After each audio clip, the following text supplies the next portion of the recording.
Everybody. My name is Jens Chapman. Today is June 22nd, and on behalf of the Washington State Orthopedic Association, it is my distinct pleasure to welcome you all here to a very full and important program tonight. We have an unusual program in terms of having a mini symposium with radiology colleagues. We also welcome a neurosurgical colleague and a number of concerned orthopedic surgeons. Before I get started with some brief introductory slides, Dr. Arrington is our chair and president of the WSOA. Ed, would you want to say some words of welcome?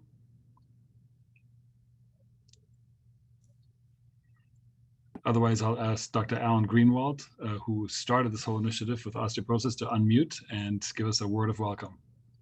Thank you. This is a great program. I'm excited to hear what our speakers have to say. Thanks, Jens, for organizing it. Thank you all for joining us. And again, we actually hope to make a big difference with the help of our radiology colleagues, first step of many, to combat something that affects all of us as we age, and that is a truly major impact, and hence the word IMP-Act, Identify, Manage, Prevent, and Act on Osteoporosis. It's an interdisciplinary symposium, and we want to have actionable items at the end. So not just educate, but hopefully also make a difference. So please advance, Linda. Just very few slides before we go to our first speaker.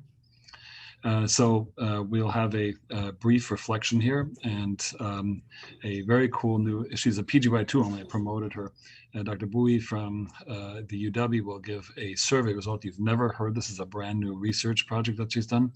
We'll have my faculty mentor, Dr. Paul Anderson, who has led the Own the Bone initiative from the American Orthopedic Association. And then we have two highlighted guests with Drs. Rachel Gerson and Dr. Susanto. I'll introduce them separately later.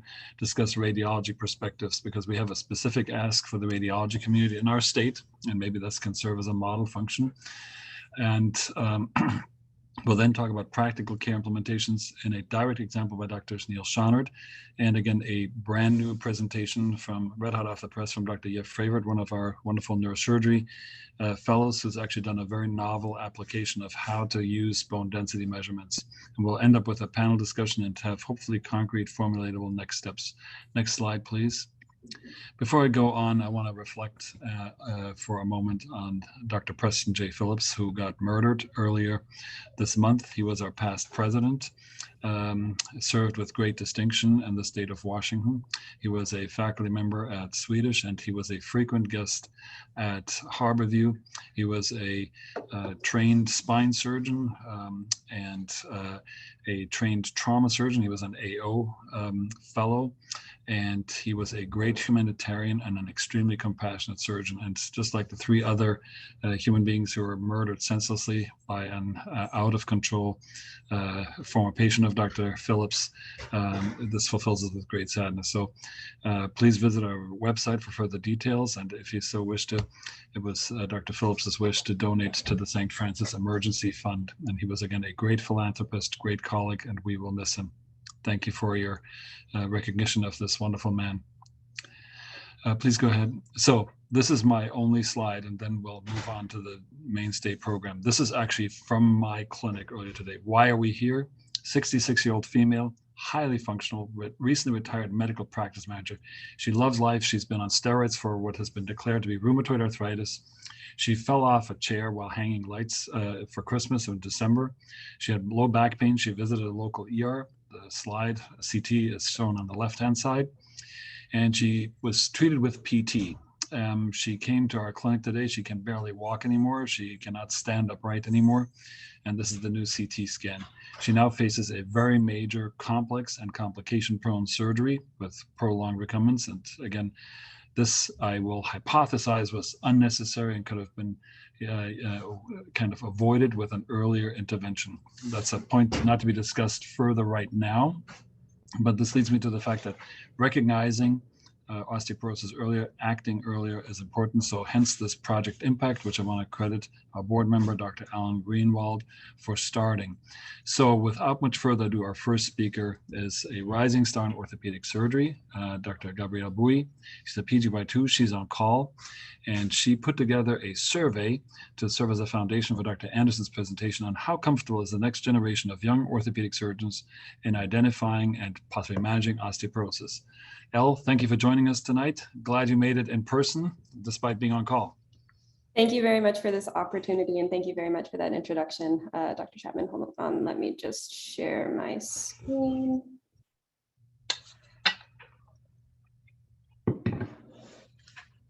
Can everyone see that okay? Yes. So again, I'm Gabrielle Bowie, and today I'll be talking about osteoporosis and orthopedics, the resident experience. In preparation for this talk, I sent out a 10-question survey to all of the UW ortho residents. The survey went over exposure, self-assessed knowledge, treatment, the referral process, and barriers to care. Overall, 70% of residents completed the survey, with the highest response rate from the PGY1 and the PGY2 class. Overall, we found that the UW residents have significant exposure to patients with osteoporosis, both on the floor and in the emergency department. Specifically, 85% of respondents said that they take care of patients with osteopenia or osteoporosis every day to a few times a week. And then furthermore, 75% of respondents said they operate on patients with osteopenia or osteoporosis every day to a few times a week. Despite the frequency with which residents treated patients with low bone density, 83% of respondents reported that they did not feel confident in their ability to manage medications used to treat osteoporosis. Furthermore, there was a wide array of responses regarding the frequency of referrals to osteoporosis providers and clinics.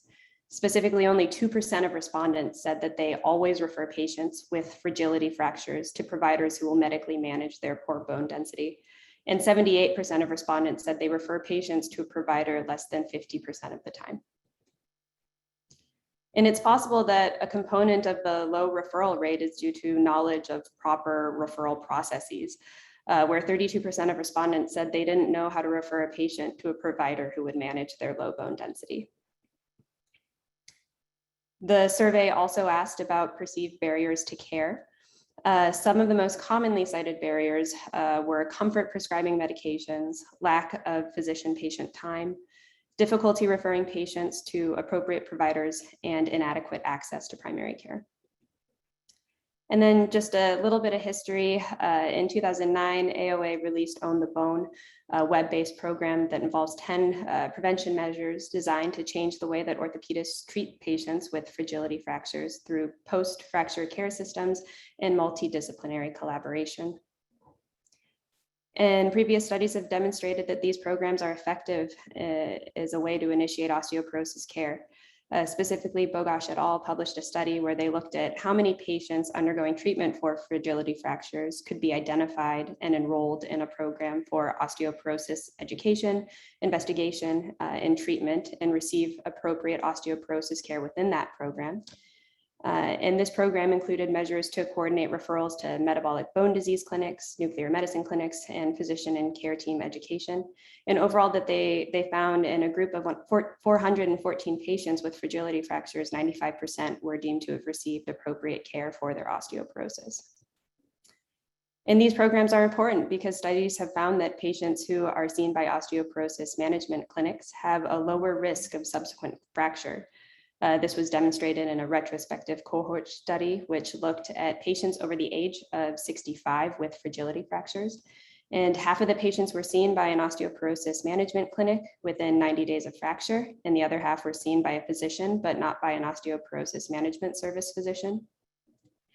And overall, the osteoporosis management service cohort had a longer median time to subsequent fracture, a lower risk of subsequent fracture, and a higher likelihood of osteoporotic prescriptions being filled. And they were more likely to have bone mineral density assessments. So overall, while the University of Washington residents care for patients with fragility fractures frequently, there are ongoing barriers to care, including education, referral, and follow-up, and effective programs have already been established to help coordinate care for orthopedic patients with osteoporosis. So with all of that, what do we do now? I think that defaults are strong, and one of the great things about the electronic medical record is its ability to automate processes and streamline processes and automate warnings. And we can use this to our advantage. In the setting of osteoporosis care, this could mean adding a referral to osteoporosis clinic, to the discharge milestones, and to inpatient geriatric consults. And we need to continue to educate our providers that referral to osteoporosis clinic after a fragility fracture is standard, and that the correct clinic to refer patients to, at least within the UW system, is the Northwest Fracture Liaison Clinic. And then finally, on a systems level, we need to have staff who will be willing to advocate for patients in the setting of difficulties with insurance, transportation, and funding. Thank you for your time. Great stuff. Congratulations. Really love the simplicity and the impactfulness of this. And also congrats to Dr. Hagen as a faculty mentor. Moving on, and please stay on, Gabrielle, because Dr. Anderson may have some points. By the way, good evening, Dr. Gerson. Dr. Anderson was my former faculty mentor at UW. He's professor and senior faculty member at the University of Wisconsin, recently retired, but still in charge of the AOA Bone, Own the Bone program. He'll reflect on that. And before I go on, Dr. Silberstein, I can't run anything by you. My patient that I showed did have Camel's disease, avascular necrosis of the spine. You're spot on. So, Paul, any comments on Gabrielle's talk before you go on to yours? Well, Gabrielle's spot on is that we really need to focus educational efforts on the residents. And we as a faculty are mentors for the residents, and the faculty don't see this as important, and the residents will not see it as important. And so I think we have to educate both the residents and the faculty and increase availability of things like fracture liaison services. So I appreciate that. Was a great effort that you've done. And I'm sure nationwide you'll get similar results unless they have a really robust fracture liaison service incorporated within their program. So, okay, Jens, do you want me to start then?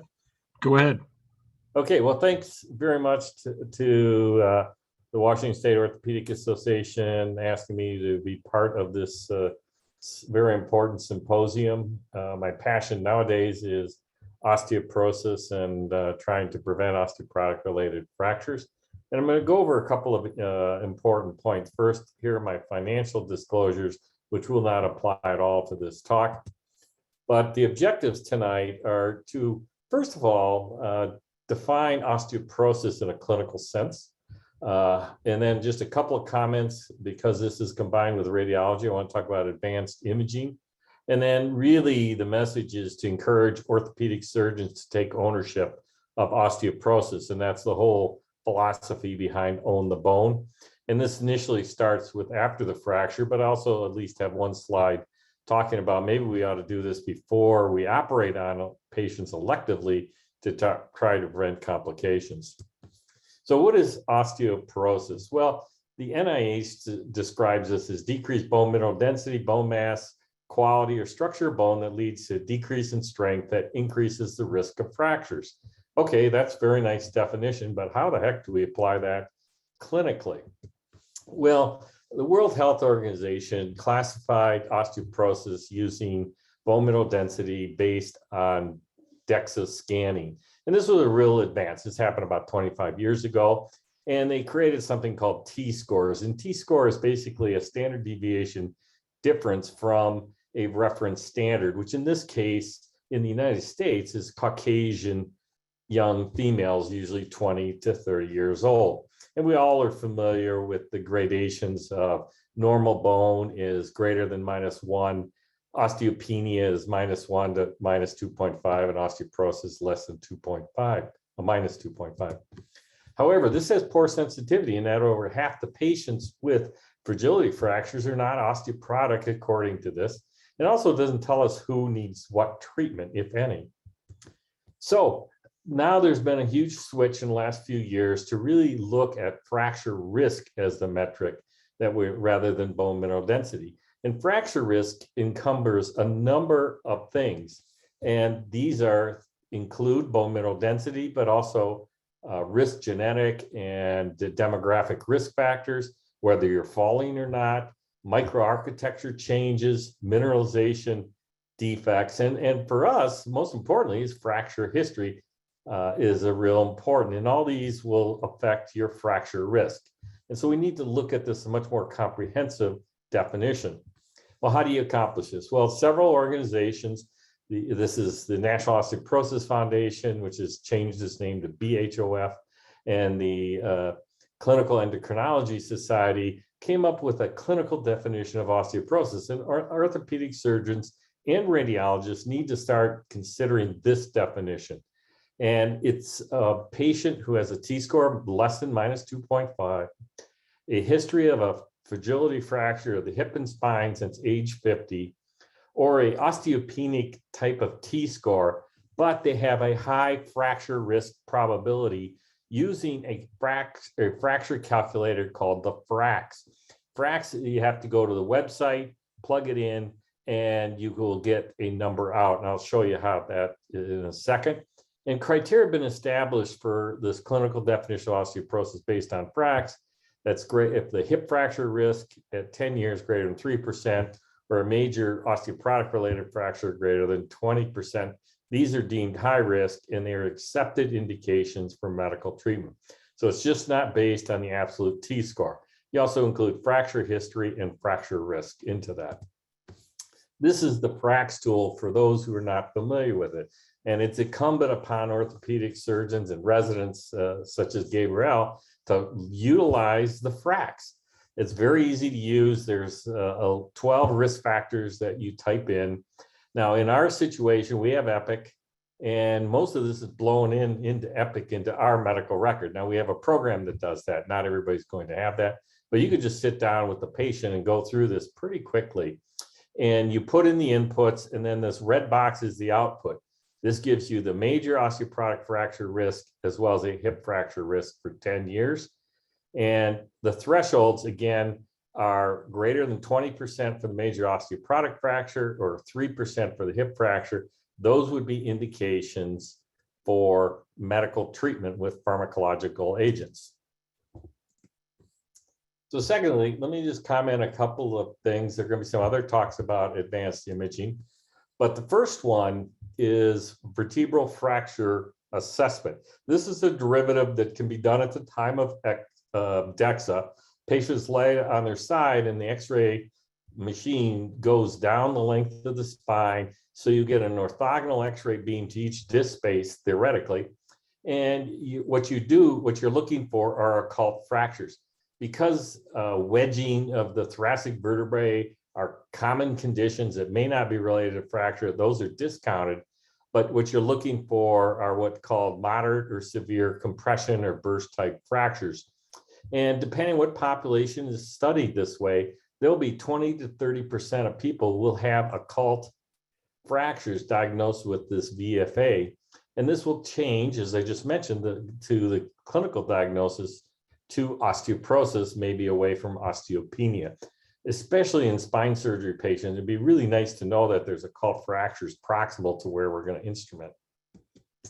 The second thing that orthopedic surgeons really need to use is opportunistic CT. And this idea here is that we're utilizing data from imaging obtained for other purposes, let's say virtual colonoscopy. And we're using it to estimate bone mineral density, to identify occult fractures, predict fracture risk, as well as look at other things like sarcopenia. And remember that there's increasing trends of CT body imaging in the United States. There's over 75 million per year in the United States. And I know anybody drives by our emergency room gets a CAT scan, even if they didn't even enter the doors. And CT is an important biomarker that can be utilized for other things than its original purpose. Now, one simple thing, and I put this slide in because the radiologists are here, is let's report fractures when they're present on CAT scan. Believe it or not, this is significantly underreported and therefore leading to underdiagnosis of osteoporosis. This is a study done out of our institution by Dr. Perry Pickard, over 2,000 virtual colonoscopies. 5% had occult fractures when studied, but only 16% of the time was that occult fracture noted in the radiology report. Now, we they went and started routinely printing sagittal reconstructions as part of the protocol. It didn't require any more radiation. It was just they just changed their protocol a little bit. And that significantly improved their ability to diagnose occult fractures and bring them to the attention of the providers. So this would be a big opportunity for quality improvement in the state of Washington. I'd be interested what the radiologists think. Another more important role for opportunistic CT is to estimate bone mineral density. Do not consider what I'm going to talk about as actually measuring bone density. I'm just using the word estimate. And this is based on the CT attenuation coefficient, which is also known as the Hounsfield units. This is basically how much X-ray beam is absorbed in each piece of tissue that's irradiated. And it's related to the density of the atoms there as well as the atomic mass. And it's obtainable virtually from all CT scans. And it does strongly correlate to screw pullouts, subsidence of implant cages, subsidence of prosthetic devices, et cetera. And it's very predictive of many complications. And I'm just going to give you some rules of thumb that have been based on statistical analyses. If you measure Hounsfield units at L1 and they're less than 80, you have severe osteoporosis, and you need to rethink even if you want to operate on that patient. Or you should certainly consider cement augmentation. If the Hounsfield units are less than 110, that probably indicates osteoporosis. If it's around 135, that's probably osteopenic range. And if it's more than 150, you're pretty reassured that there's good bone density. Now, why is this not being used more? Well, first of all, a lot of providers lack familiarity with the PACT system, how to do it. You have to be concerned about the CT method. Is the thresholds I just said only work for tube voltage of 120 kilovolts. And depending on the size of the patient and how the radiologist set up the protocols, they may not be taken at 120 kilovolts. There are easy adjustments for this. Placements of regions of interest and the size of regions of interest are important, and a lot of people don't understand that. A lot of people do not accept the thresholds that I just provided, and we don't have good thresholding for other locations. There's a lot of ways to overcome this. First of all, include these routinely in the X-ray reports, automate the process so we can get rid of the human involvement, develop consistency in reporting, maybe think about machine learning, AI, and the surgeons really need to take advantage of this. Finally, I'm going to talk about what orthopedic surgeons, and I'm going to include interventional radiologists since they are doing surgery on patients such as vertebroplasty, should do. Most important is secondary fracture prevention. Once a patient has a fragility fracture after the age of 50, there's 15% chance of a new fracture at 12 months. And that, unfortunately, in this country, only 10 to 15% of people who sustain a fragility fracture receive treatment. And the problem is actually getting worse, not better. If the patient's enrolled in a high-quality fracture liaison program, the secondary fracture reduction risk is actually somewhere around 50 to 60%. And there's even almost a third reduced mortality rate. And I'm not saying the orthopedic surgeons need to be treating patients medically, but they need to assure that there's an assessment and treatment provided. The final thing is, why don't we do the same thing before surgery, before elective surgery, such as spine fusions, so that we don't see the patient come back with proximal junction failure, fractures, or now what we're seeing is an epidemic of periprosthetic fractures. Osteoporosis is common in our elective population. Somewhere around 20 to 30% of arthroplasty and spine patients over the age of 50 will have clinical osteoporosis, and it's associated with poor outcomes. Just like other optimization process, you assess, you modify risk factors. If needed, then optimization is provided with therapy, but this may require a delay in surgery. So in conclusions, use the better clinical diagnosis of osteoporosis based on BMD, fracture history, and fracture risk. employ the new technologies. And again, I emphasize orthopedic surgeons need to take ownership, and I am including radiologists in this if they're treating patients with like vertebroplasty. Thank you very much.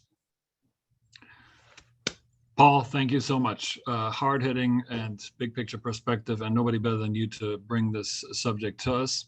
And I again am speaking on behalf of all of us here who've had your great lectures. By the way, there's a full long lecture, half-hour long lecture in our WSOA portfolio, where Dr. Anderson was our guest speaker for our annual meeting.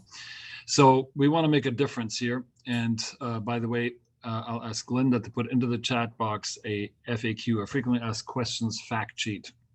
So you can all download that. It's a PDF from the WSOA, which Dr. Anderson and our committee put together. And I hope that this will serve as a nice little argumentation and bouncing point. So it's popping up in my screen. So just open up your link, and Jenna Ream, who I want to thank very much also for her amazing help in organizing this, have put this in there. So please download this, spread it along. This is all validated information. We have the facts. Now, we have somehow, as orthopedic surgeons, for a variety of reasons, not been able to make a big dent. And this is a large-scale healthcare problem. The numbers are astounding and problematic as we're facing the silver tsunami. We have two very important radiologists with us, and I want to thank Dr. Rachel Gerson and Dr. Daniel Sasanto for joining us for a brief presentation and more a brief discussion. Then we have two scientific presentations to follow. For all of us to talk together. Dr. Gerson is a musculoskeletal radiologist, and she works with Northwest Radiologists. She's the chair of the Women in Diversity Committee of the Washington State Radiology Society, so thank you for joining us. And she's also on the Council Steering Committee of the American College of Radiologists. So you heard that we are asking officially for radiologists for help. Dr. Sasanto, I'm conflicted with because we work at Swedish together. Dr. Sasanto is the chief of neuroradiology of Radia Incorporated, one of the very large radiology corporations, and he's also the chief of radiology at Swedish since 2015. So I know him obviously personally. He was a previous radiology fellow at UW. So I'm going to ask you two to basically do a brief presentation in reflection of the two presentations that you heard. And the concrete ask is threefold. Number one, can you, or do you feel comfortable as radiology community in the future calling out osteoporotic fractures very aggressively as such? Number two, are you able, willing to measure opportunistic CT-based Hounsfield units for spine, for proximal femur, and for wrists? And number three, would you be willing as a radiology community to routinely, if you have a concern for either osteopenia or osteoporosis, to put a suffix under your report, which is read by our patients, which is read by primary care doctors, which is read by ER doctors, to identify and call out what you're seeing, that this is an osteoporosis patient, osteopenic patient that may require further care. Without much further ado, Drs. Sasanto and Gerson, go ahead, take the microphone. Okay, thank you very much, Jens. So when you asked me to join, I was actually already asked by Radia Quality. So Radia is a 200+ radiology group that serves the Washington, or part of Oregon, Idaho, Alaska, and other states. Actually, yeah, we serve a lot of, we have a lot of footprint in terms of our areas of patient. Certainly I was asked to use CT as opportunistic, since we certainly read a lot. And so to Dr. Anderson, certainly Dr. Pickard started this whole process. This is his paper in 2013 showing scatter plots of fractures, CT attenuation of L1 correlated with people who have fractures and non-fractures, and the bone marrow density DEXA score pairs that must have been painstakingly obtained throughout the period of observation. And so these are the cutoffs and whatnot. I won't go through these very, very in detail, but certainly, and he just had a new paper that shows normative values, Hounsfield unit of L1, again, strictly speaking, with measurement of trabecular bone avoiding cortical bone, avoiding basovertebral venous plexus, and avoiding any kind of lesions, and determines kind of normative values with mean and standard deviations for different age groups from less than 30 to 90. Very impressive. And he demonstrated that the presence of contrast, if people are concerned about contrast versus non-contrast, it doesn't make much difference in sort of maybe the above 50 population or above 65 population where you would screen osteoporosis anyway, and gender versus manual measurement versus automated measurements here. So I looked at, sort of got backgrounds on bone marrow density testing from the guide from National Osteoporosis Foundation in 2022. These are the screening guidelines with age, having this kind of exhaustive list of risk factors to be concerned about in screening patients or potential risk factors. And I sort of, I'm sorry, this is covering title, but I came to realization this morning that there should be two different views on this. There should be, well, we could set our threshold for Hounsfield unit measurements for osteoporosis based on DEXA pair data, or we could actually look for fracture risk. So I think those two may be different threshold, because the risk for fracture the threshold for Hounsfield unit will be lower for at least optimized to be lower for fracture, vertebral fracture risk, which is shown by this paper by Grafton. And some local practice, or maybe even national practice, have had sort of guidelines, published guidelines for this. They start with age, have protocols such as 50 density of less than 110 for L1 or closest adjacent vertebral body, age greater than 50, moderate to severe fracture as high likelihood of osteoporosis, and having recommend follow-up or treatment on their, they don't have exact verbiage, but sort of my goal in Radia as a part of the quality committee is to present these data, hopefully take something from this meeting to the radiology community, especially Radia, and to impassion radiologists to include and design a verbiage or a templated report that would depend on Hounsfield unit, L1 Hounsfield unit, or fracture risk, that would be useful for clinicians across specialties. That's all. I don't know if Dr. Gerson. That was awesome. Like to add. Rachel, thank you for joining us. So you bring with you also a national perspective, and you're in a rival group for radio. So this is cool that you're here. And so what would it take to kind of get these three things into practice? So using very clear language that this is a likely osteoporotic or osteopenic insufficiency fracture, wherever it is. Number two, getting opportunistic attenuation measurements. I'll change my language now, away from density. And number three, getting a suffix at the end that basically identifies a clinical recommendation.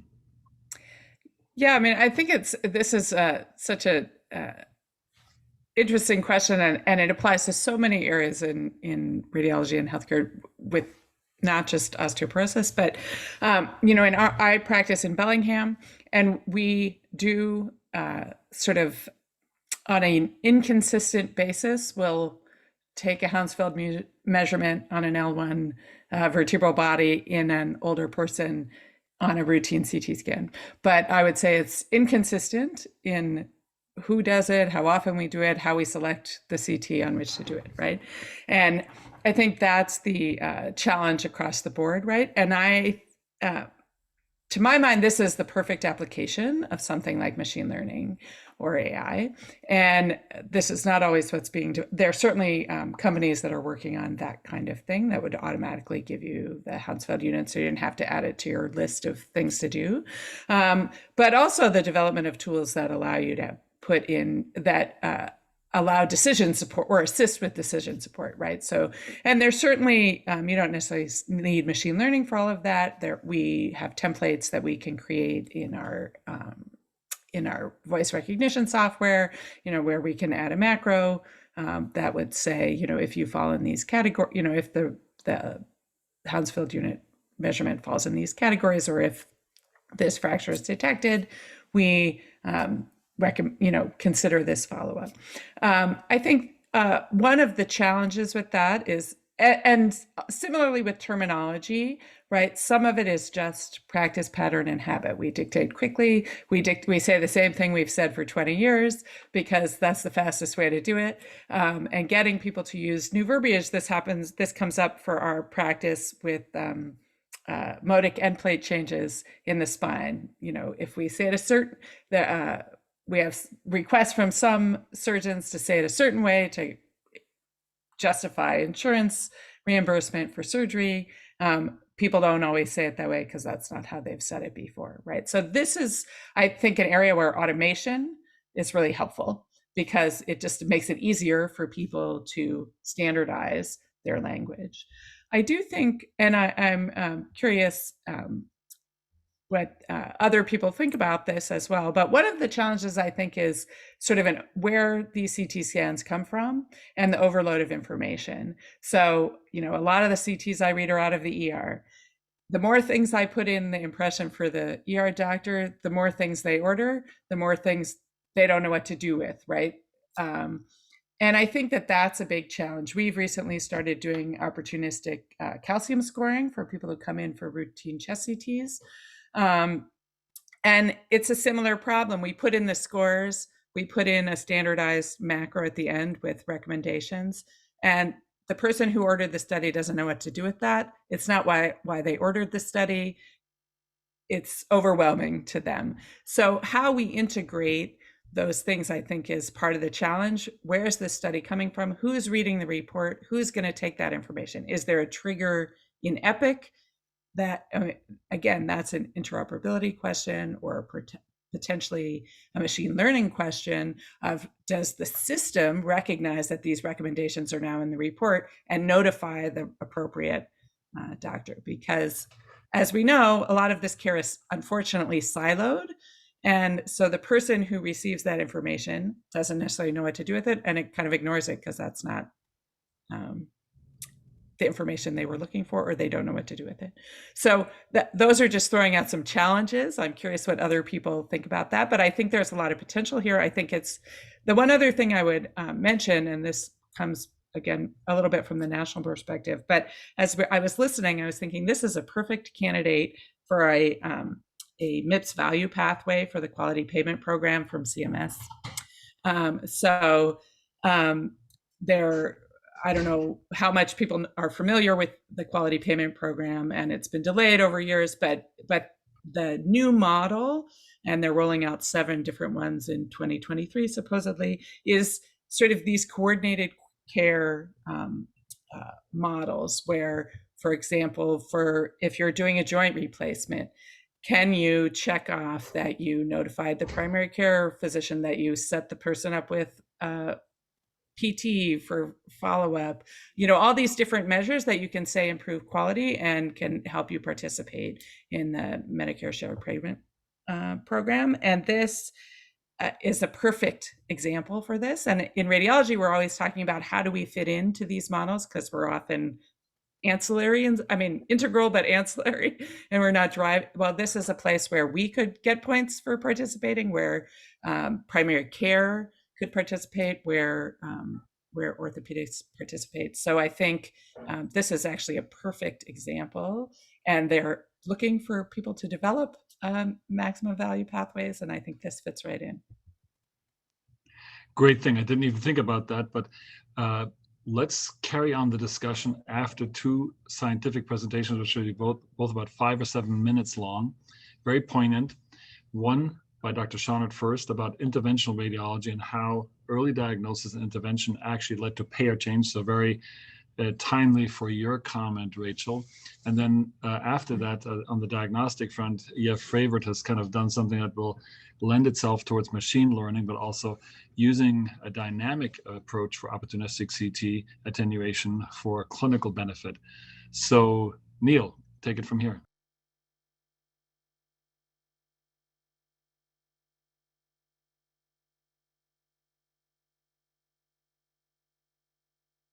I think you're muted, Dr. Sean. Neil, unmute. There we go. Thank you. Thanks, Washington State Orthopedic Association and Jens for asking me to participate in this. The questions that were raised early on, I actually have responses to, but I'm going to skip over that. If I get time to cover it, I will later.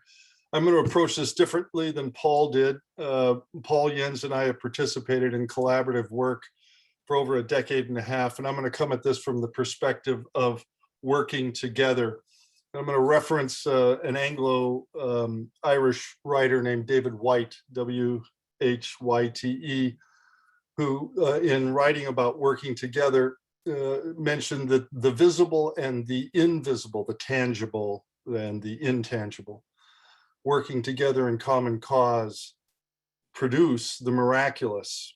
And the miraculous, I'm thinking of the way the intangible wind, when traveling at speed over the contour of an airplane wing, can easily carry us all.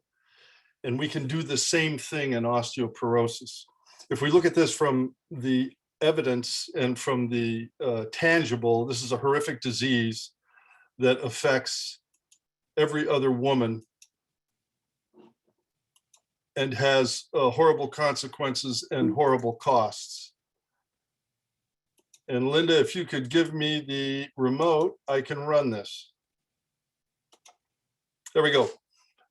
And it's a very expensive, it's a devastating disease. And as Paul's papers have shown, in orthopedic practice, in fragility fracture awareness, 93% of these women are not appropriately treated. The degree of neglect is embarrassingly severe. But there are hidden elements that actually work in our favor. And here is a registry which has intangible elements embedded in it that reflect very valuable data in osteoporosis care. And you can substitute the osteoporosis treatment of a fragility fracture with osteoporosis medications, and this tool will deliver the same findings of incredible safety, incredible outcomes, and real world data that has healthcare policy consequences. I'm going to show you first off the tangible, and then I'll show you the intangible, and then I'll show you the miraculous. So here are the tangibles of osteoporosis. It's a horrible disease. It's profoundly painful when a patient with osteoporosis has a fragility fracture. The pain severity is the same pain severity of terminal cancer. And the disability these patients suffer is the same disability of hospice. And appropriate treatment removes the pain and relieves the disability. And this, you can substitute cement augmentation, which is what these slides are about, the treatment of a fragility fracture. With medication treatment, you'll get the exact same slides.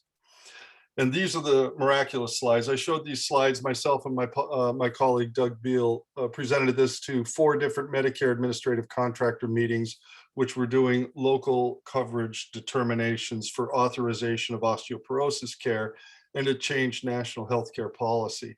And what these slides show you is what we commonly call value-based medicine. And we all remember that that equation is the quality of a treatment, of an osteoporosis treatment in this case, multiplied by its duration of benefit over the cost of care. And when you look at prompt treatment of this osteoporosis condition, what you see is the quality.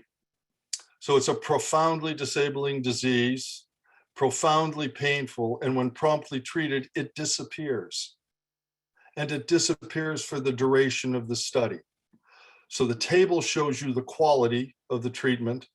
The table shows you the duration of the treatment. And the table also shows you the healthcare utilization. So now you have the three components of the value-based equation. And for the Medicare administrative contractors who looked at this slide, they were impressed by the second aspect of the slide, which is what happens if you delay osteoporosis fracture treatment for whatever reason. You delay it because of an LCD, you delay it because of authorization, you delay it because you want the patient treated with opioids or a brace, or whatever the reason. If you look at the bottom of the slide, what you see is you still have the same condition in its severity, you still have quality of care, and although the quality of care is not as great as prompt treatment, you still have quality of care. The minimally clinically important difference in these metrics is greater than 2, and that's what Medicare defines as quality. And the duration of benefit is the same, but the cost triples. And when you have 770,000 of these fractures per year, it's very easy to do the math. And the MACs did the math on the spot and changed their authorization process based on that slide. And that's the miraculous. What you have here is the visible and the visible metrics of the severity of the disease and the invisible processes of the registry tool tracking the surveillance of the treatment.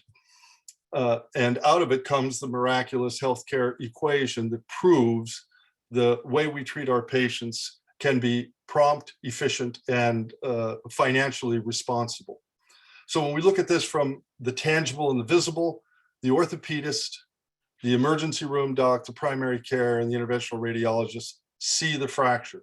And from Dr. Chapman's perspective of the IMP-Act initiative in the state of Washington, that's the first step of identifying the fracture. The second is we can manage these by getting the medications started, and we can track this using the hidden invisible registry tools that will measure the recurrent fracture and the improvement. And ultimately, we'll be able to manage osteoporosis before it becomes a fracture.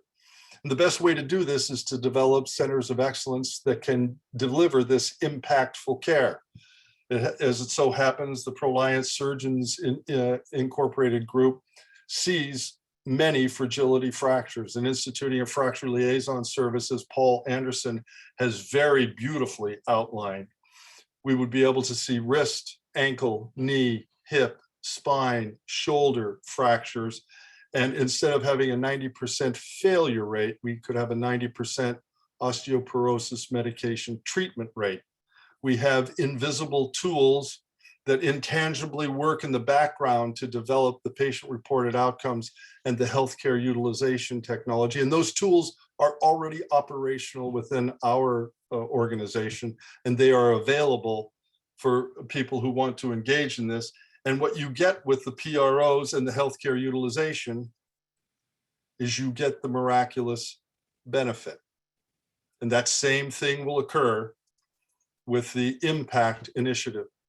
And lastly, what I wanted to show is this is what the tool, for those of you who have not seen or have not imagined what these digital tools look like, this is the digital tool that produced the data for that registry that altered Medicare's authorization processes. And for those who are digitally inclined, what you'll see is there are engines embedded in this that capture the important elements that are intangible, just like the wind over the wing is intangible and invisible. You can capture these elements, put them into these engines and get the output. And essentially what it allows you to do is to devise an optimum care pathway for osteoporosis. I want to thank the Washington State Orthopedic Association and Jens for letting me speak on this topic. So fantastic, and let's put that into the discussion file, but this is a success story, I think, in terms of changing reimbursement, changing recognition on a federal level for something that's a public health problem. On the diagnostic side, I hope to have the interest of our radiologists for a brand new research project that's about to be submitted for publication by one of our own fellows, Jeff Fravert. He's a neurosurgeon, he has an interest in machine learning, and he's looked at a dynamic possibility of using opportunistic CT. Jeff, take it from here. Thanks, Dr. Chapman. Let me just share my slides here. All right, hopefully everyone can see that. Thanks to the WSOA for the opportunity to speak tonight. I'll talk briefly about our work to trend bone density by CT in an effort to predict proximal pathology in long segment spinal fusion. So a lot of this has been covered before. I have no relevant disclosures to this talk, but as we all know, proximal junctional kyphosis and failure are well-known complications after spinal fusion. The scans here are unfortunately a familiar sight to many of us, and estimates range as high as 30% for large fusions in terms of the frequency of this post-op complication. Sometimes these happen quite rapidly after surgery, often within a few weeks or months, and unfortunately these are very expensive complications, sometimes costing $30,000 to $40,000 to treat subsequently. As we know, low bone mineral density is associated with increased frequency of PJK and PJF, and the historical gold standard to measure bone density has been DEXA. Unfortunately, DEXA is logistically complicated, not very accurate for spine. And CT densitometry has been emerging as as an alternate option. So when we were designing a project to work with this modality, in long segment spinal fusions, we noticed that there were a decent number of patients, a subset of the population, that had multiple preoperative CT scans. So we isolated those patients from a total of 1,009 fusions that were greater than or equal to 5 levels. We focused specifically on thoracolumbar UIVs, which is the upper instrumented vertebra in these fusions. And of those patients, 110 had sufficient imaging, and 35 had really comprehensive preoperative and postoperative imaging with adequate follow-up. So those were the patients that were used for this preliminary analysis. This was already discussed previously, but ROIs are drawn in the in the relevant vertebra to identify mean bone density, or rather a proxy for mean bone density. And then subsequently, the patients were assessed postoperatively for the presence of PJK, PJF. And our results were pretty interesting. So these figures are a little bit complicated to interpret, but the x-axis, rather than absolute value of Hounsfield units, is the preoperative trend. It's the velocity of change in preoperative bone density. So to the left are the patients that are demonstrating declining preoperative bone density, and to the right are the ones that have increasing BMD. And what we found is that almost entirely for a proximal junctional failure, having an increasing preoperative bone density is highly protective. This doesn't really hold for predicting patients that will do well. The patients that didn't demonstrate PJF or PJK were kind of all over the board in terms of their preoperative velocity and BMD. And then proximal junctional kyphosis was trending towards significance, but not quite there, especially in terms of the vertebra above the upper instrumented vertebra. Curiously, when we did look at absolute values of BMD, we found a somewhat less striking trend than in previous papers. There does seem to be a threshold around 175 Hounsfield units that seems to be protective for the likelihood of proximal junctional failure, but it wasn't quite as strong as you would expect in previously published papers, and certainly much less strong than the data that we acquired for kind of the temporal nature of bone density, whether it was declining or increasing. So we think that BMD, and specifically trends in BMD, are likely to predict proximal pathology. We think that this is an opportunity for patient optimization in the preoperative phase. And curiously, many patients, in our study, approximately 20% of patients already had adequate imaging to perform this trend analysis.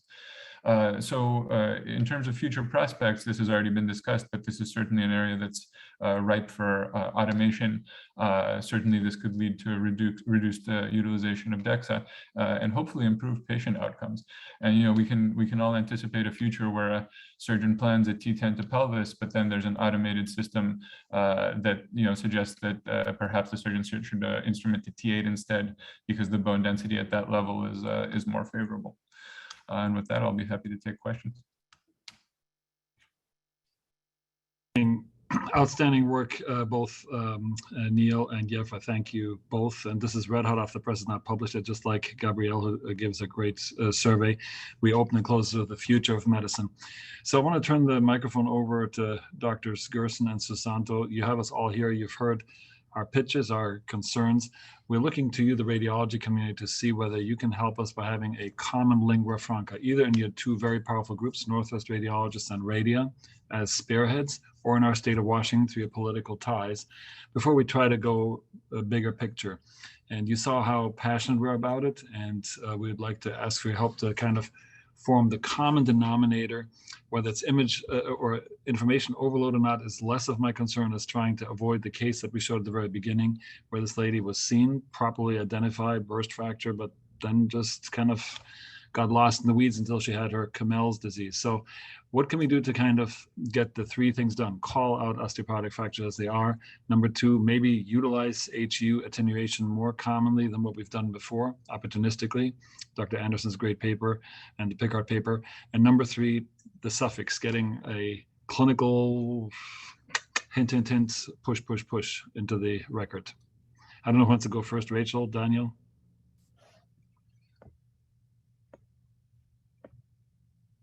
Yeah, I mean, I think it's doable, and I think some of it is. I think it would be great to do. Coming to a consensus on what that language is. You know, what is it you want us to or say? Is that the same among different orthopedic groups, different organizations?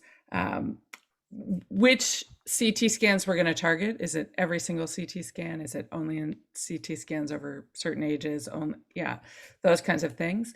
And, you know, I think the trick is disseminating that and getting people to do it and to build those macros. And, you know, we work towards standardized reporting in a lot of ways, and people still customize them, which has benefits too, but you know that we're still not consistent across the board in a lot of ways, but I think there's certainly potential to do that. And then I guess one of the questions is, you know, you described the referral center where to the osteoporosis clinics, right? So that makes sense in Seattle, right? Does it make sense in all the communities that we serve? If our standard recommendation, if we use the same language everywhere, do all the communities that we serve, because we cover as was stated, we cover, you know, multiple states, rural communities. Are those going to be actionable for those? That's not to say we shouldn't put it in there, but is it going to be actionable for someone in a rural community in Alaska or other places we're covering? Jens, can I comment on that last point? Please do. We utilize CT Hounsfield units to allow us to diagnose osteoporosis and to obtain pre-authorization for some of the more effective medications.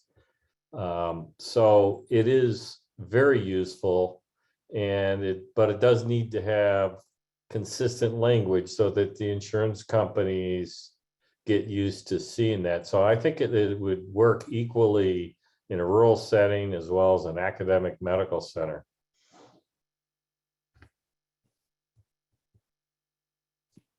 Alan, you had your hands up. Sorry. Yeah, yes, Rachel, I appreciate your concern about how data gets siloed in your reports.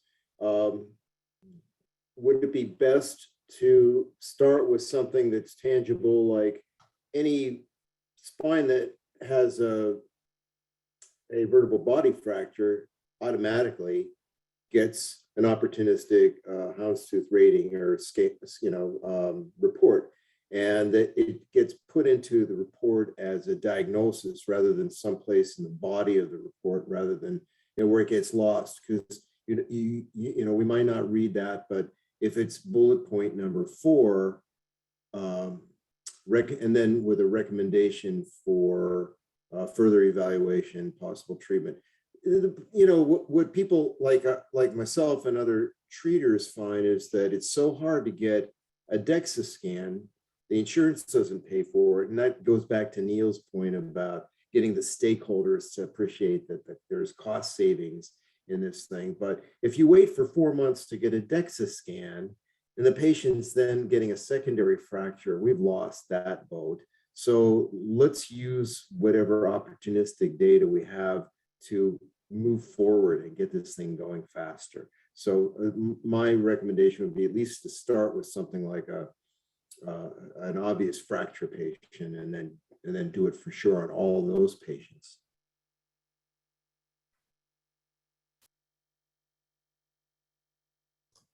This is Paul again. I might recommend a little broader in that if you're ordering a thoracic or lumbar spine CT scan, then part of that analysis is not only to look at the neural elements, but also to look at the bone structure. So that strikes me as very reasonable to do a Hounsfield measurement on those type of studies, as that's an important part of that study. You know, there are a lot of other studies that can be used, like virtual CT scans for kidney stones or colonoscopies and things, but maybe just start with the ones that have been ordered, thoracic or lumbar CT scans. I mean, for me, the compelling thing is really CT scans. Yev's paper, Neil's study show very clearly to me that this is, again, a far more dynamic, far more accessible diagnostic modality than waiting for the DEXA scan. And I think we have all the general tools on the orthopedic side, but again, this is why we appreciate both your, Rachel, and Daniel's time here and active input in terms of what we can do just here locally. National is a different story, but locally in this very osteoporosis riddled area of the country, to kind of change wordings and change diagnostic reporting to have more readers and raise awareness with that. I think it would be a big deal, but again, the practical next steps, we can do that obviously offline. We have a little internet forum now, and we'll obviously want to bring ER doctors and primary care doctors into the fold this fall when we restart after our summer break. But so yeah, go ahead. Yeah, Jens, may I mention, in our registry work, we've developed patient engagement tools. And the patient, you can bypass the physicians and the health systems and the orthopedics and the radio. You can bypass all of them. And in the Instagram age, we are well advised to be aware that our patients can communicate independent of us. And we can ping them directly rather than ping the ER doc of the CT scan. Paul's comments on opportunistic CT scan, they're wonderful, but remember, the patient can be involved in this conversation directly. So there are options to communications barriers within health systems and between clinicians that can be completely bypassed by pinging the patient directly. And what we as clinicians have to recognize is those communication systems will develop independent of us if we do not participate in them proactively. So although we may have barriers to communication, the patient doesn't, and they're actively interested. And again, from my perspective, the radiology community has done this with degenerative disc disease. The famous Jarvik paper is quoted ubiquitously, and I'll not lie, as a spine surgeon, I sometimes roll my eyes when I get another email chat from a patient going like, hey, what does this mean? Or this disastrous expression on the face, oh my God, the end of the world is here. So, but it is red. Your materials are red. And you have a great Pickard paper. The AOA has done very nice, clean verbiage. But I just, again, I would hope that we can kind of come up with some next steps in terms of those things. And again, recognizing the value of CT scans, it seems to be really doable. Dr. Raul Rincon asked, why is DEXA scan not easily available? It's obviously the gold standard. So far, it's the gold standard, but insurance companies contest everything. We have to fight with them here in this state, at least. And number two, most of the clinics are very booked out. You have to basically fight and fight and fight, and there's a delay. And thirdly, access. Again, there are some places like Seattle, the Puget Sound area has multiple DEXA scanners. That's not so much the case. I'm not sure how many there are in Yakima, for instance. So access is a problem for DEXA scans, and they're expensive. And again, they're contestable. Opportunistic CT, you've done it already for something. You have data that you can use, and that's actionable. Probably like Dr. Favorite's paper shows, very dynamic. A new healthcare dimension comes into play. Mia, I just saw you come on. Do you want to make a comment? Hi, yeah, I just have a brief question for Dr. Anderson or anyone really. I've really enjoyed the talks tonight. So as a sports medicine physician, I deal mostly with the younger patient population. And even in that population, I'd say sometimes, I notice patients with, poorer bone quality. Is there anything that you recommend, action items we can do for the younger population to potentially, set them up for success later on in life? Because I think a lot of these changes that we see in bone mineral density, what the detriment happens earlier on in their lives. And so routine vitamin D screening, medications, what do you recommend, Dr. Anderson or others? Yeah, thanks for that question. The AOA has been spending a lot of time looking at the sports medicine population, as they've not traditionally been included in these kinds of discussions. So we thought a lot about that. Remember that your peak bone mass is reached by about age 25, and then both men and women lose bone mass maybe 1% a year. Until then, women during menopause lose 2 to 3% per year for about 10 years, and then they go back. So what we want to do is get everybody as high a peak bone mass as possible. And certainly what people need to do is optimize calcium, vitamin D, avoid toxins, and weight-bearing exercises.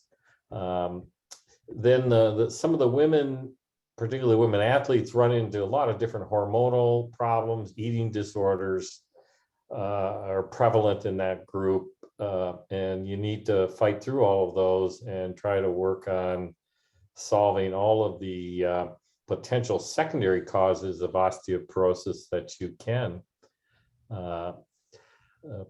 Family history is a big risk factor. So, if they have a whole family history of a lot of people having fractures, then maybe even genetic testing would be something to consider. Remember, you don't use T-scores in young people. You would use the Z-scores, and they have different thresholds for considering treatment.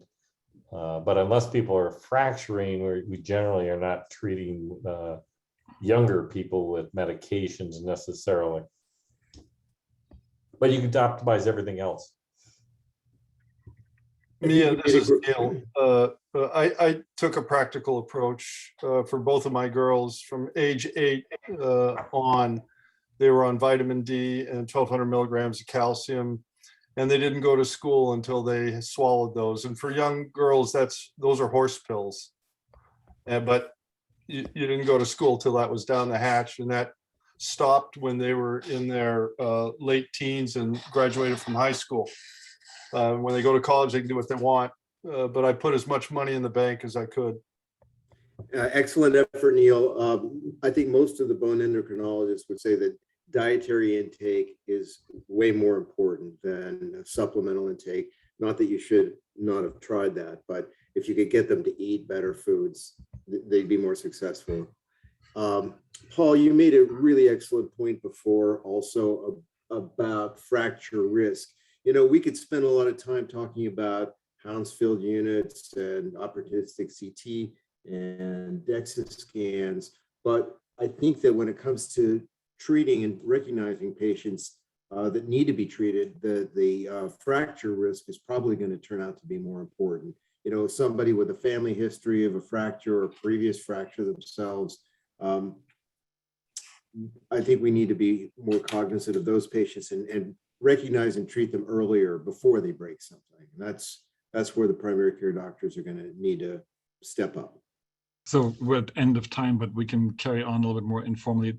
Dr. Gerson, Dr. Sasanto, FRAX, would that be something that radiologists would feel comfortable to blow in if you're part of EPIC, for instance, or a large structured EMR? Or would you leave that to the clinicians interfacing with the patients? I'll have to look at the scoring up, but Jens, I don't think that's feasible. Okay.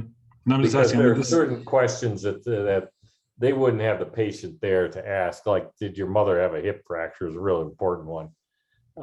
This is a clinical tool. And what that needs to happen there, at least as far as orthopedic patients, is those patients need to be screened for fractures, just like we screen people for diabetes and cardiac disease using risk tools.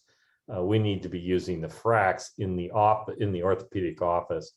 I've traveled to many universities to give presentations. And I always ask, how many people have ever heard of fracs? And in the audience, there's only one or two people who ever raise their hand. And those are the ones that I trained with me, who invited me to speak. No, nobody else uses it. So we really need to overcome that, which is why I include that as part of my talk, and using fracs in the office to identify those patients at risk for fracture. Obviously, if they've already had a fracture, you actually don't need a fracs. You already know that the answer to that question. They've got osteoporosis. So we own the bone, we got to do the frac score. But Rachel, Daniel, you have the Picard paper, you have norm values. Would you be willing to put that in? Surprisingly, just a musculoskeletal radiologist is probably like us, going to look at the bones first, and then maybe start looking at other stuff. But a body radiologist or someone that looks at chest, they're looking at these organs like kidneys and lymph nodes are important, and they're totally missing. They don't even look at the spine or the vertebral bodies in some cases. And we had, 80% of the time they didn't diagnose spine fractures on CT scans because they weren't ordered for the lumbar spine. They were ordered for the colon. So we got to get radiologists to make those diagnoses, because those are missed opportunities. yes, simply speaking, I hate to call you out, but yeah, no, I mean, simply speaking, I mean, it's true. Some of the trauma CTs are reformatted for the spines and read by separate radiologists who just look at the spines, because another radiologist are looking at the solid organs for injuries, and spine reformat sagittal and coronal and axial, and bone algorithm are separated out to separately read. That's routine. And as a neuroradiologist, I read those all the time, commenting on potential osteopenia, but not measuring the Hounsfield unit. So my plan, practically speaking, is to take this meeting and the big problem we have, and put it in front of radiologists, my radiology partners, and see what and show them what opportunities are there to sort of add more value in our reports. That's how I would plead to that. I think that'd be a great advancement. I would urge you to ask Dr. Pickard if he could participate and give you advice, because this is really what he has done here. Yes, it's amazing work. Rachel, so we talked about silos within radiology, and Dr. Yeah. Anderson brought up the musculoskeletal versus the spine domains. How much is there crossover potential? How much can we have or avoid siloing radiology reads? Well, I think we're all guilty of that in our practices, right? I mean, I've read, we don't need to get into a pissing match about that, but we all do that to a certain extent. We look at the things that whether clinically or in radiology.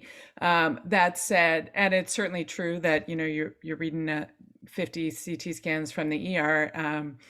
I always say a lot more about the bones than some of my partners who say there's nothing acute, right? Because they are short and concise. And I like the bones, so I look at them more extensively. That said, I think that's the value in both potential automation, but also in just having, coming to some consensus on standard language that can just be in a macro that just makes it quick and easy. So to include that information. And, if someone wants to work together or wants to write a short article or proposal of, about this issue and saying, this is the language we'd love to see. These are the recommendation we'd like to see. I'm happy to put that out in a Washington State Radiology Society newsletter, certainly to bring it to my practice. But there are many practices across the state. But, having, sitting down and coming to consensus on what would be the ideal way to say those things. I think as soon as it's simplified, it makes it a lot easier. As I mentioned, the example of, which CTs we're going to do it on and what the terminology you'd like us to use in the setting of a fracture and or just an opportunistic measurement of a Hounsfield unit. I think the example I gave of us doing opportunistic coronary calcium scoring, I mean, we have a little macro, the techs pull out the numbers for us, we plug them in, and we include a standard recommendation at the bottom. What happens with that, I'm not sure. I'm not sure. That I haven't researched. I don't think we've researched down the line how much that impacts where those patients get sent. But I think that as long as it can be, that can make it very easy to do. We're looking at a zillion things and 1,000 images, and I think the opportunity to impact patient care with something as easy as, or seemingly as easy as this is a great one that I think people would value making the impact, and just as standardized as it can be would make it easier for across the board radiologists to implement. I don't know if you have other thoughts on that, Daniel. Yeah, no, I agree. Completely agree. I think the data is out there. All we have to do is sort of extract. It really depends on when thinking about Hounsfield unit,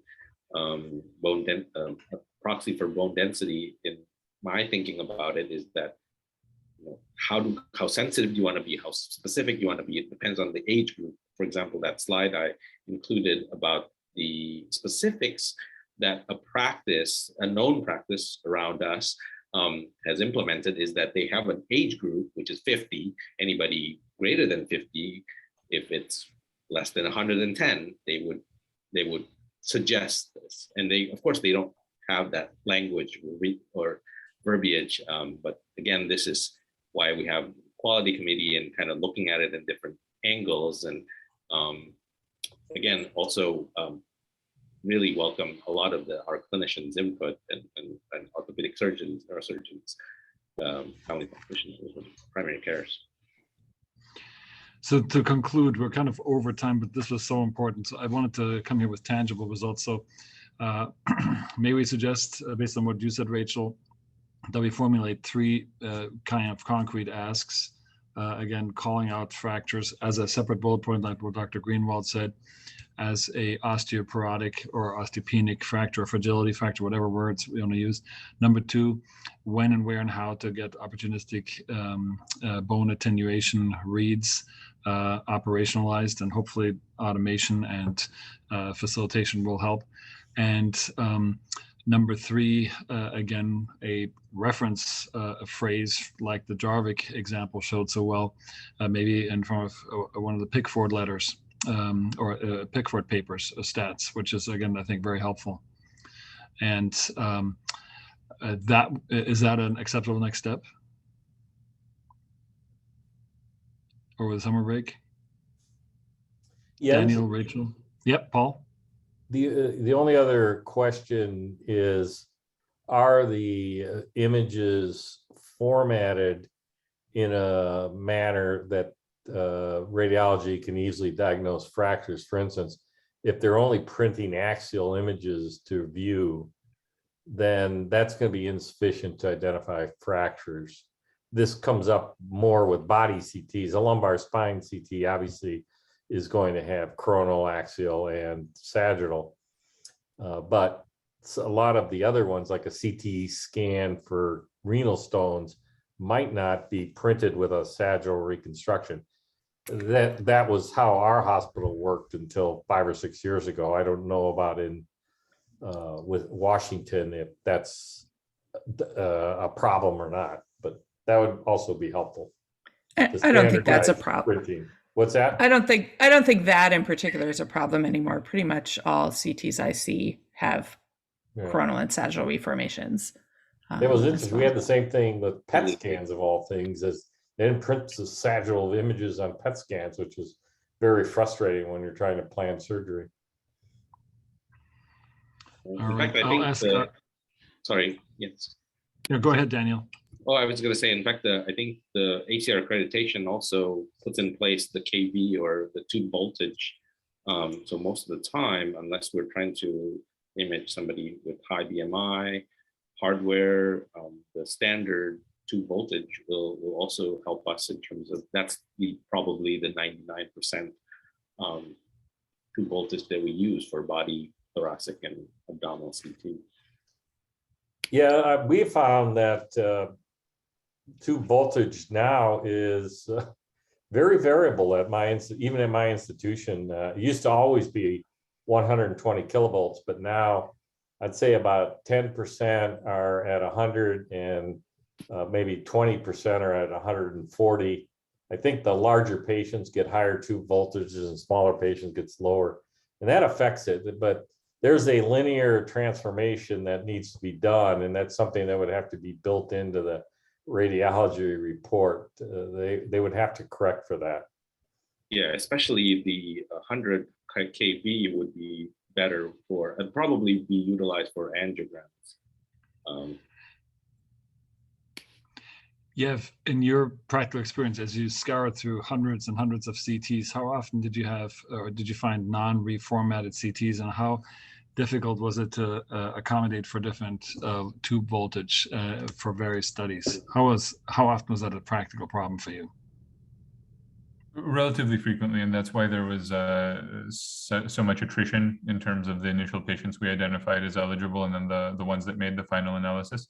I can't give you a number off the top of my head, but reformatting was present maybe or an issue maybe a quarter of the time, and then tube voltage is a little bit more rarely than that, maybe 5 to 10% of the time at most.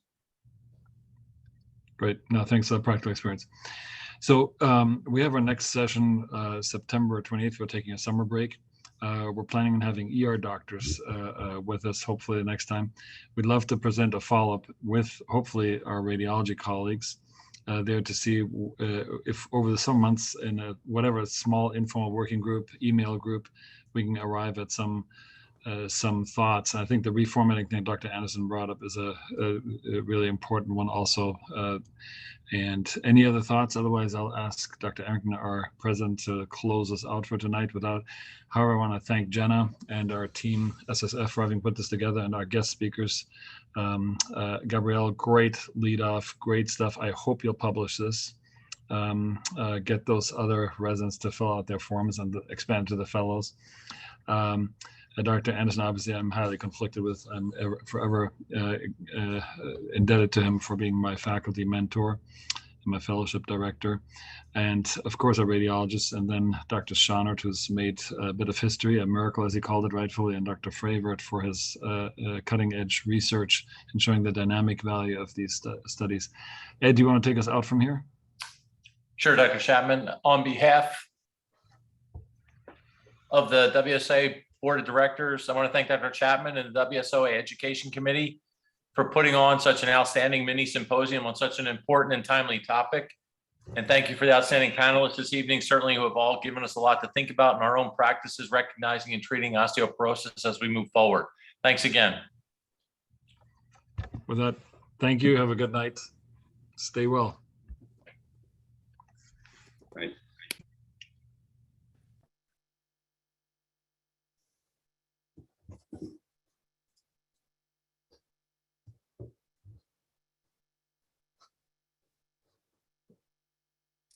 Thanks, Paul. It's good to see you.